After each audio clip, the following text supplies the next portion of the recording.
Hello everybody, welcome back to the AdvancedVape channel. So today I'm not going to be talking about an atomizer, I'm going to be talking about kind of my first impressions of the DNA 250 color. I don't really intend for this to be a super technical kind of review of the chip, it's just a little bit about the new features and what I think about the chip. So if you've watched any of my videos, you know that I'm pretty much exclusively a DNA user. So I've tried lots of different mods, but day to day I use exclusively DNA mods, and lately that's been the DNA 250. So these two are DNA 250s. As you can see, it's just a black and white kind of small screen. The DNA 250 color brings on the screen from the DNA 75 color, and it has quite a few different software features that I'll talk about in a second. So the DNA 250 can be wired in a 2-cell or 3-cell setup, so 2 batteries or 3 batteries. The 2-cell is capped out at 166 watts. The 3-cell is obviously 250 watts. That's a little bit different on the 250 color. This can be wired in 2-cell, 3-cell, or 4-cell, and that is 200 watts for the 2-cell, 250 for the 3, or if you have the international firmware, 300 watts. Not really sure what's going on with that or why they chose to do that. And 400 watts for the 4-cell. So I don't know anybody that vapes at 400 watts. I think you'd have to have a pretty extreme large atomizer with a bunch of coils in there to make that work. I tried it, it works. It's pretty much like a flamethrower with just 2 really big coils in there. So I tried it, but obviously most people are not going to use it like that. I have in here right now a 4-cell LiPo. So pretty small. I think if you're going to do 4-cell, that's pretty much how you're going to have to do it. I think any mod that has 4-cell in the form of like 18650s, it's going to be enormous. It'd be a really big mod. So LiPo would be the way to go for me on that. So now I'm just going to briefly talk about some of the new software features. Obviously, there's the screen and an extra button, and it seems to me like a good percentage of the new things that this screen can do is kind of just moving stuff that you could previously do on eScribe over to being able to do it on the mod.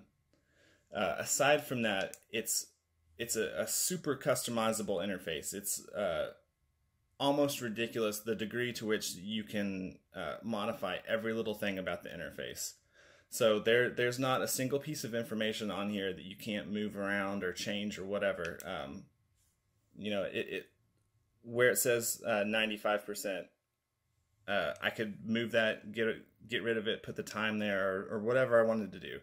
So I haven't really had a whole lot of time to mess around with that theme designer and move stuff around because it's super complicated, but there are quite a few themes that you can download that other people have made, and I think that's pretty cool. So pretty much all that I've done to the interface is adding this kind of different lock screen on there. And when it comes to locking it, I like that it now has the feature of you can kind of make your own custom lock screen. So instead of it just being 5 fire buttons to lock and unlock, you can change it to any combination of the buttons. So you can have it fire up, or whatever. Make it a little bit harder for it to unlock. I know some mods, the fire button is kind of soft, and it is entirely possible to unlock it in your pocket and just be firing in your pocket. I've seen it happen before. So probably the most talked about feature of this mod is the replay feature. I think kind of the logic and marketing behind that is that you're supposed to vape it, and when you mess around with the settings enough to get your perfect vape, you turn on replay, and it does its best to kind of replicate that for you. So by changing the wattage, the temperature, and the ramp up kind of punch. It will try its best to replicate the experience of the puff that you saved on there. So just to demonstrate really quickly, I have this at 114.5 watts. Preheat punch at 2 and temperature at 470. This only works on coils that you can do temperature control on, so stainless steel, nickel, titanium, that kind of thing. So you can't do that with Kanthal or nichrome. So in replay mode, I would just vape like normal now.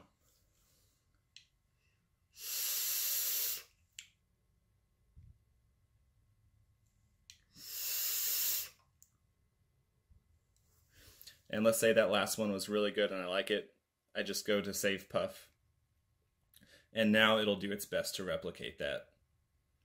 So I haven't used replay mode a whole lot, but it does seem to work pretty well for me.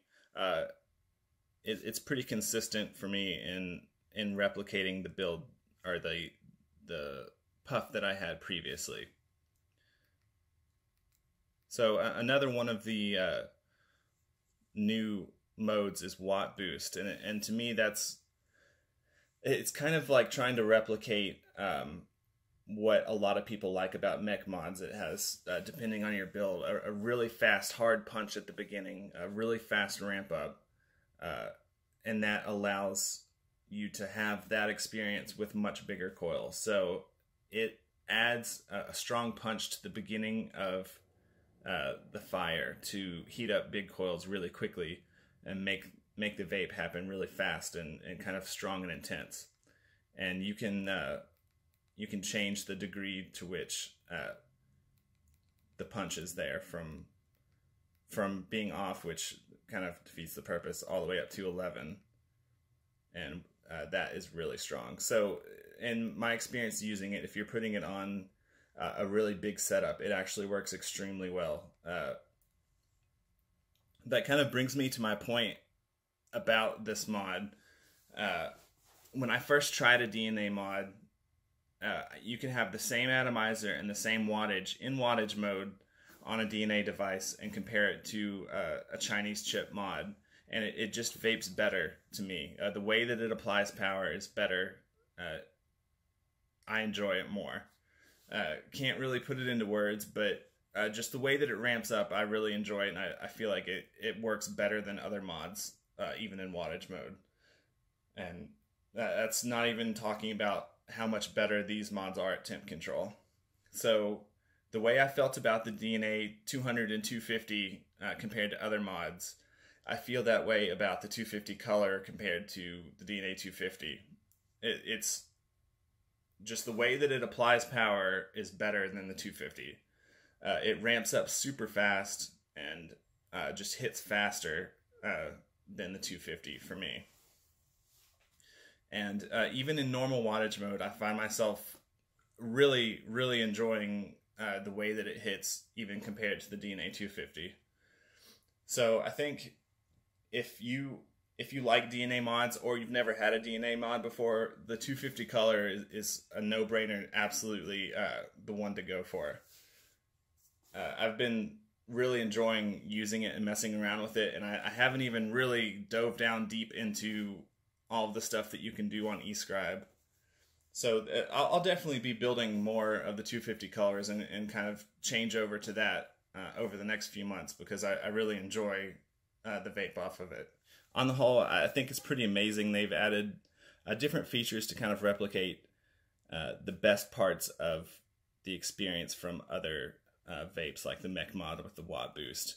And overall, it just vapes better. And from a building perspective, it was easier for me to build, although I know that doesn't really matter for most people. I know most people are going to buy kind of pre-made mods, and that really isn't a concern. But for builders, it was a lot easier to build. The pads were bigger and less crowded, and I didn't have any issues building it. So far, the only issue that I've had with it, and I feel like this is my own problem, not really a problem with the chip, I can't figure out how to have the screen be on and giving me information while I'm charging. So there's a ton of information that you can get while you're vaping. You can have charts of every puff that you take,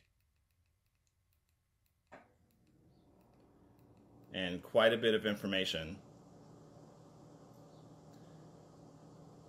But I haven't been able to figure out how to have the way that I do on the DNA 250 have the screen beyond while I'm charging, giving me the USB current and stuff. For LiPo batteries, I like to keep track of that and be watching what it's doing as it's charging. And with this so far, it's just been screen off while it's charging.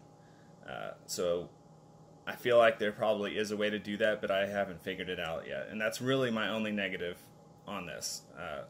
So far, I absolutely love using it.